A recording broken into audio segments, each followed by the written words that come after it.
Greetings and salutations, guys. Welcome back to Stoffel Presents. We're on the road again. We're back at events. And we're at Play Expo Blackpool. And of course, we can't do Play Expo Blackpool without Bullion. Alright. It's so good to be back. So we've got Ben and Matthew. How many years have we been interviewing you now? Well, I think the first one was Play Manchester 2017 when we I think it was that was when we'd literally just rewritten the core of Bullion with about and got it done with about 2 weeks to go before the show, which is actually, looking back on it, quite a long time for us, because we normally we do the build now just before the show, literally the day before something needs to change. Well, about before when 2019 when we were here. Yeah, 2019. I think I was talking at the social party afterwards, and were you back at the hotel coding something last minute for the next day? That wouldn't surprise me in the slightest. So we've spoken to Ben a lot about Bullion. So do you want to tell us more about your role in it, Matthew? Alright, so I'm the lead artist on the project. My biggest contribution is the majority of the player characters, as well as the pirate ship scene for the character select and the U-turn sound stage. Because we spoke about, are you trying to remember back to it, we did an interview during lockdown. Yeah. Via Zoom. Mm-hmm. Is this the same guy you were talking about who turned up with the massive file of sheets? Yes, Mr. 96. So it wasn't a file of sheets. It was basically a 96 slide PowerPoint presentation. I said, just have a bit of a think about it. Just see if inspiration strikes. There's this PowerPoint. It's like, okay, someone wants in on this. I think a lot of it was research. So what was it about Bullion that inspired you to rock up with a 96-point PowerPoint presentation? Well, Ben sent me over a project brief and had a brief description of the gameplay and one character name of Captain Long John Silverside. And having a read of it, it just sounded like my sense of humour, my kind of art style. Was there something, obviously you saw something in there to go to all the trouble and to create that PowerPoint. Yes. But was there anything in particular, or was it?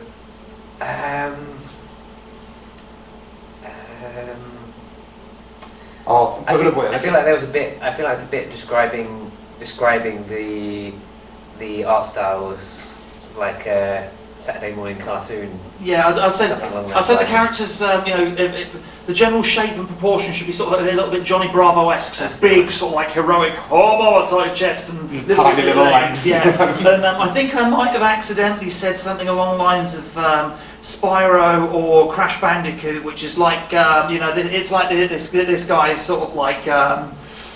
That's what I grew up on. You knew where to plant that was target. No, it was. I mean, what you got to remember is Matthew and I only met sort of like literally about 3 months before I pitched Bullion at him at Global Game Jam, and it was just sort of like, hey, I've got this idea on the boil. If you're interested, what do you think? Right. There was no knowledge of style or anything. It was just sort of like 6 random guys, myself, Matthew, and 4 others on this team making this little thing in 24 hours, and it went surprisingly well. I think we're considering that we project managed it, and yeah, it was a lot of fun because it was one of these sort of like kind of student accelerator kind of place, and then there's me rocking up with sort of like all the other industry experience that I've got, saying, oh, we could do this, we could do this. But I think the key thing behind that was that we actually didn't do the whole Global Game Jam typical sort of like, oh, let's make something really big and complicated, but we don't think about the fact we've only got like 48 hours or whatever it is. And it just clicked. So is this your first game that you've been involved in that's coming to launch, or? One that's intended to release, yes. Other than game jams and university projects, this will be my first game. Is that exciting or daunting, or? A little bit of both. Because we've talked before, like we're very close. We're getting very close to launch now. We actually have a launch date, don't we? we've got a target time, and it's getting pretty narrow. You know, we're just about inside the last year, put it that way. Right, so we're not ready to announce yet. Yeah, we're not ready to announce. But we're narrowing in on a time frame. But we've got our first platforms picked, so that's all out on the social media. So what platforms is it going to release on?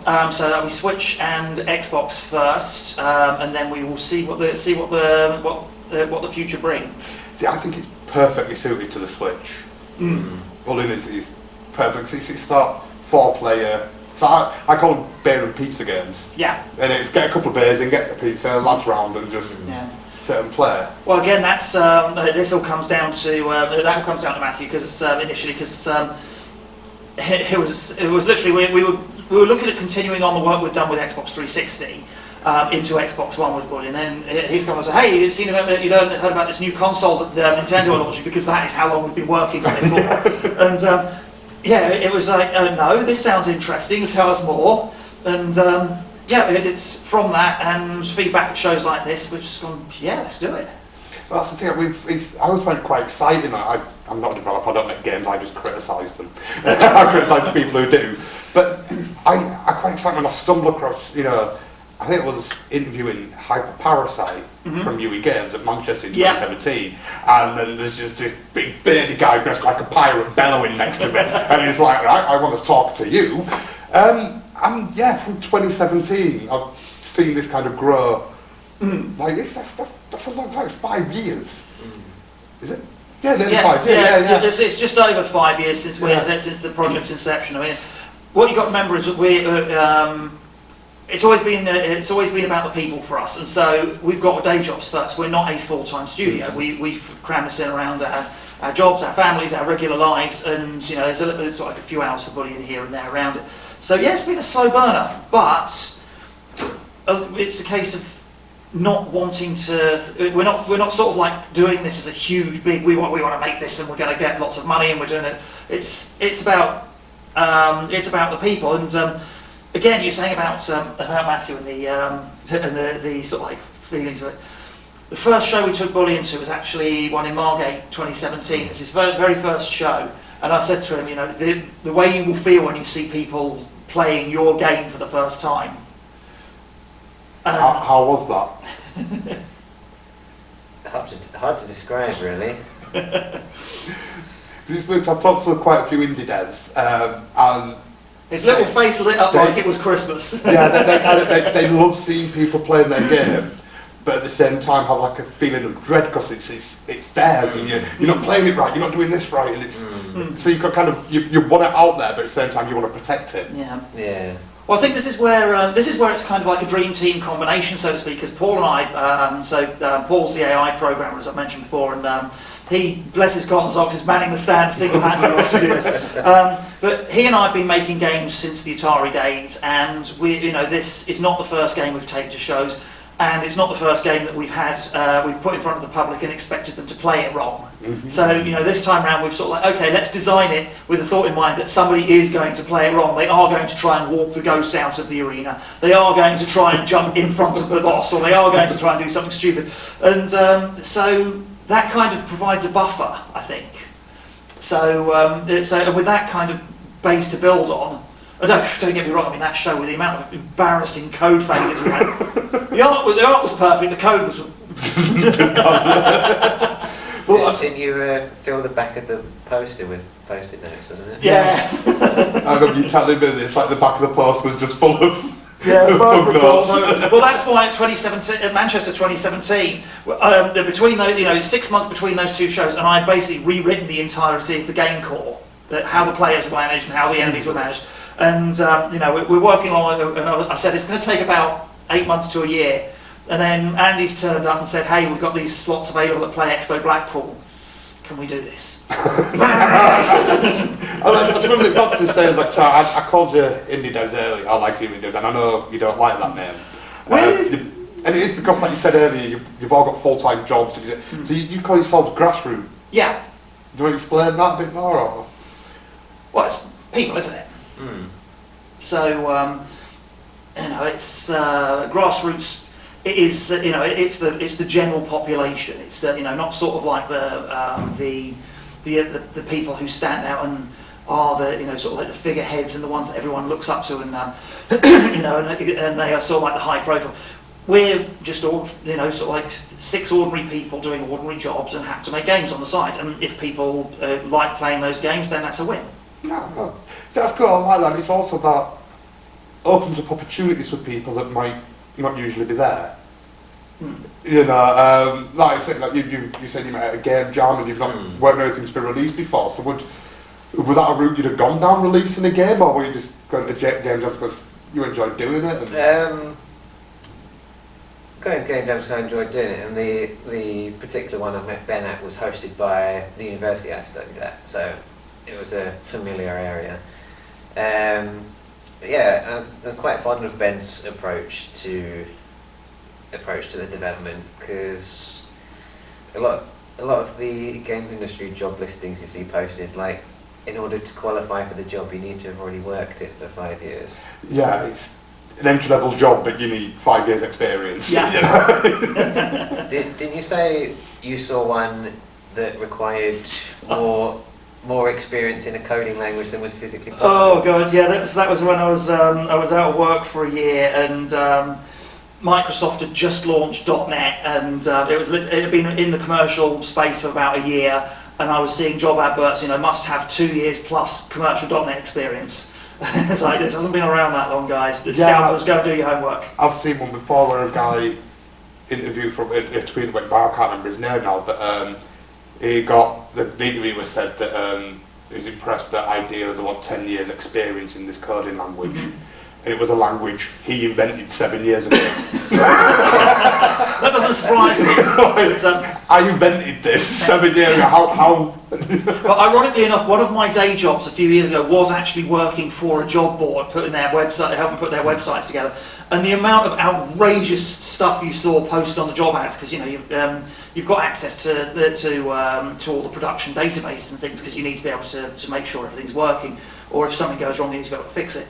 And the amount of sort of like, you look at it, it's like, you've just sort of like picked the buzzwords out and then added sort of like X years experience in front of them. Yeah, you've no clue what they're about. It's like Amazon, this was a good one a while ago. Amazon, they put out this rumour that they were launching this thing called Infinidash, this new product. I think it was, it was an April Fool's gag, but within hours, job ads were going up saying must have 5 years experience in Infinidash. I bet Jeff Bezos was laughing his head off at that one. it's ridiculous, but I'm just like, with that kind of ridiculous requirements, how many people, Bullion looks fantastic. It looks amazing. And seeing it, I think, probably a bit more biased because I've seen it from War in 2017 to what it looks like today. How on the fly it looks. You can see how much different it's come across, how better it is. But that's something you're responsible for the art in that. That looks fantastic. That looks really polished and really well. And you proved you deserve a job in that sphere. So it's mental that it's the requirement to gatekeep it so much. Yeah, it's not just me though. There's a couple of other artists who couldn't make it to the show. Yeah. Hi Chloe, hi Paul. So Bullion is almost ready now. Getting there, yep. So it should be just sort of like last few bugs, last few bits of content, bit of polish. We're back in front of the public today for the first time in 2 years almost. 18 months. We did a show in Margate, literally days before the world fell apart. So, 2 questions. Firstly, how does it feel to be back in front of the public again, showing your game off? I suppose it's that thing of like you want people because you want people to buy it, so please come look at it. It's like we're driving up and the traffic is absolutely horrendous. The sat nav says it's going to be 2 hours or 3 hours or whatever it was. It took about 6. We're in sort of like about the 8th traffic jam. It's like, hey guys, we're in the traffic jam. We're sort of like playing tag with this van on the way up, trying to dodge through the lanes. I did wonder when I was coming up with the chair this morning. I saw Paul's post on Facebook going, "Anyone know a way back down south not using the M62?" But it's not going over the Pennines to Leeds and down. But secondly, I want to ask, like during the whole world fell apart and we all got locked in our houses and that lot, was that a detriment to Bullion or better for it? Did you get because you've no longer got a full-time job to go to. Are you working on it more, or are you working from home, therefore working on it less? How did that work for you? In my case, it probably evened out. I had a bit more time to work on it, but there were other things slowing it down. Yeah. I always think you obviously mean Ben. I'm taking that to me. Well, actually, you say that. My the company I'm with now, my day job, they had literally 6 months before pushed through a directive that allowed any employee to work from home at will. So we were technologically ready when COVID hit. Yep, so just transferred over, done, not a problem. Psychologically, different story. You know, I mean, we'd kind of gotten our heads around it because obviously I'd moved away from the London area. The AI Paul, not artist Paul. It's confusing. He's in Milton Keynes, and so yeah, we kind of scattered around a bit. So we're used to doing sort of like our conferences and our things over Discord or Zoom or whatever. But I think the biggest detriment is that these shows are such a kick. You know, it's that people interaction, and so there's that aspect of it, and it can be quite bleak, I think, when you're not interacting and you're looking at this thing, and you haven't actually met up with your team in person for so long, and yeah, it was tough. I won't pretend it wasn't. Obviously, did organisers did more features or get added to the game during lockdown because you could work on it solidly rather than we've got 3 weeks and it's Margate, we've got 6 weeks and it's EGX, or 7 weeks and it's Blackpool, whereas we've got God knows how long while we're stuck here. Had that been the case, then yes. But we had a wonderful government who said, hey, we're coming out of lockdown in the summer, and then we actually had I think there was actually an announcement for Play Expo Manchester going ahead, so we planned for that. And then of course the government goes, oh no, we've stuffed it all up, let's go back into lockdown. And so, you know, and then you're playing, is it, isn't it, and you don't know what you're doing. Yeah. The uncertainty that creates, I'm a different side because I'm not a developer, but I remember getting when I got my press pass out status in an email folder, and underneath it is my press pass for Gamescom in Germany that never happened. Yeah. And underneath that is my press pass for Res last year that never happened. And I'm just thinking back then to Res going 2 days before, going, this can't be going ahead, surely. It don't feel safe enough to be going ahead, you can't, and then you go, oh, I better book interviews, so we had all my diary booked in. Yeah. And I'm going, I've not booked digs yet because I wasn't sure. And it's like, right, I best book digs, and then about an hour before I went to book my digs, it got called off. Yeah. And it was just that mentalness of like, you've got to prepare for it, but you don't think it's going to happen, but then if it does happen, you've knackered it because you weren't ready. Absolutely, yeah. I mean, again, we're fortunate that Bullion can be worked on we've worked on in that kind of piecemeal style with target points, so it's just a case of shifting the goals. I mean, replanning based on personal commitments has always been part of the Bullion scenario. You know, it was so, you know, we don't do crunch, and we don't sort of like say, no, we absolutely need to hit this as a deadline. We do, you know, instead we're now approaching a point in time where we have to, you know, we have to kind of like make some very balanced decisions over how we approach things, but on the whole we can still honour that commitment to the team and say, you know, no crunch. However, we might have to do this instead of that, or work this way instead of that way to make it so that we hit our target. Because it's got quite big now. How many levels has Bullion got now? So we got 5 actual arenas, but the plan is that when we go live, 3 of those will have boss battles on there, and we've also added voyage mode over the lockdown as well. So that's kind of like. Do you explain voyage mode? So voyage mode is like your Mario Kart Cup. You've got a number of, in this case, islands or arenas, and you compete over each one. And highest treasure count wins that island, highest number of islands wins the overall thing. However, normal rules apply. You hit game over in any one of those islands because all 4 characters dies, that's it, no more. So it's all, you know, if you want to win a voyage, you have to make sure it's keep alive all 3 of the islands. So that's the thing I like about Bullion, that you can kill your teammates and steal their treasure to win the game. But if you just go all out and just keep killing each other, no one's going to win. It's very work together but sleep with one eye open type of thing going on. Yeah, well, that was that sort of like the pirate code, I suppose. Yeah, well, it's not just that. It's it puts a spin on all the other on the couch co-op or the couch competitive. This is both. That was always sort of like the hook, the USP, as they say. God, I'm sounding like the manager.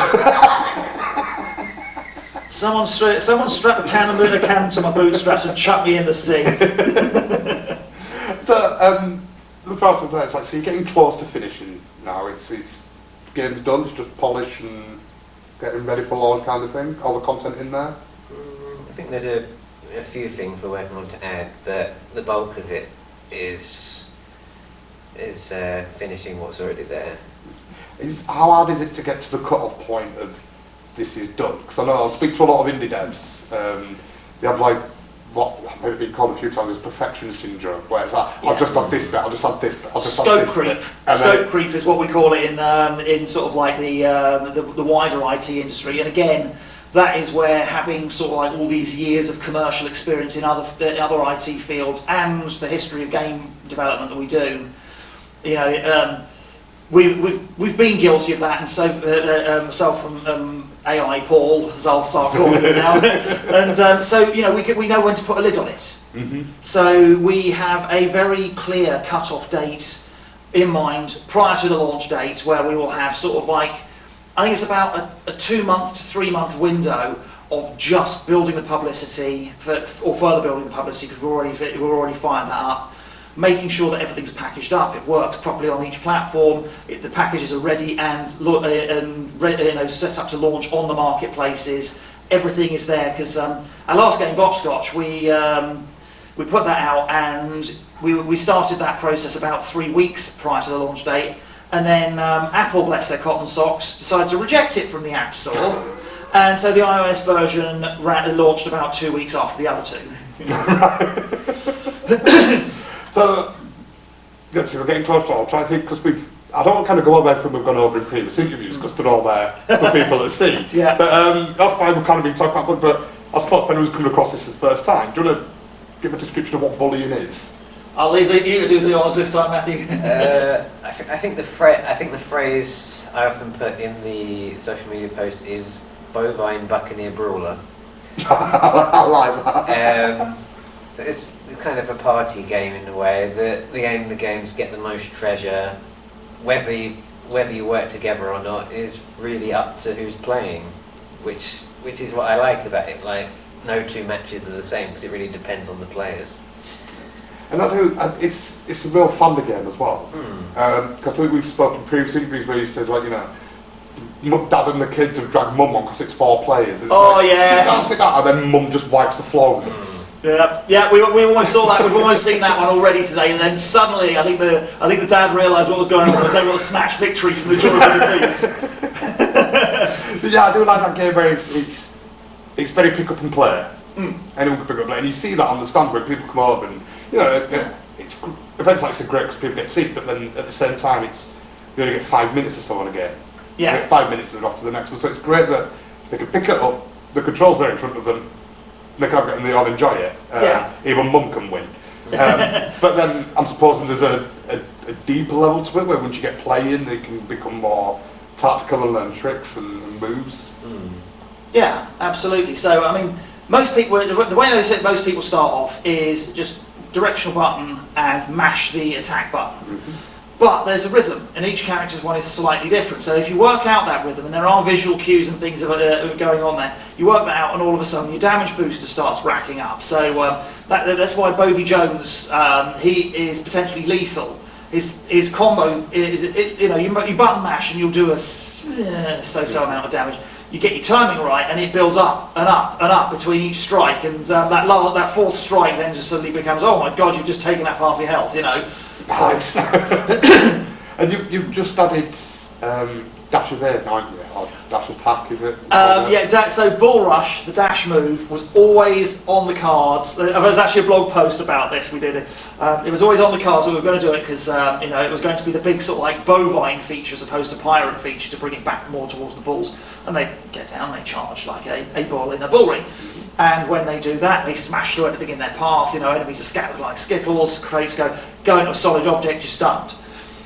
And then when we were doing the very first show, as we started adding the playable characters, and that's still the original graphics in there, you're talking about the polish level, that Silverside in there is still day one Silverside as delivered by Matthew and hasn't really changed. So, you know, that level of polish has been consistent. It's been consistent throughout development. From a graphical side, yeah.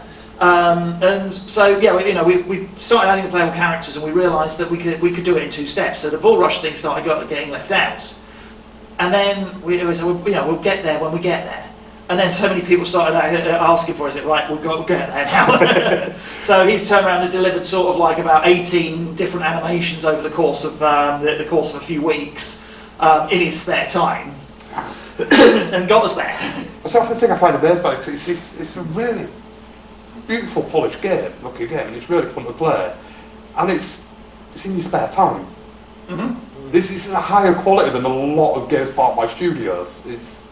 I find it mental. But yeah, so you're ramping up your publicity now on social media. Mm-hmm. So where should people look for you? Where can they find you? Well, the website, as ever, is www.bulliongame.com. It's like that. That's got links to all the social media, so primarily Facebook, Twitter, Instagram, so all sort of like at Bullion Game or whatever the equivalent is, and yeah, that's where to find us. And finally, Matthew, why should they follow you? Why should they go find you? Of course, to check out the game, see how much fun the game can be, and how terrible the puns are. Can't beat a terrible pun. I love it. Thank you so much, guys. It's been a pleasure to interview you again. Yeah. Thank you so much.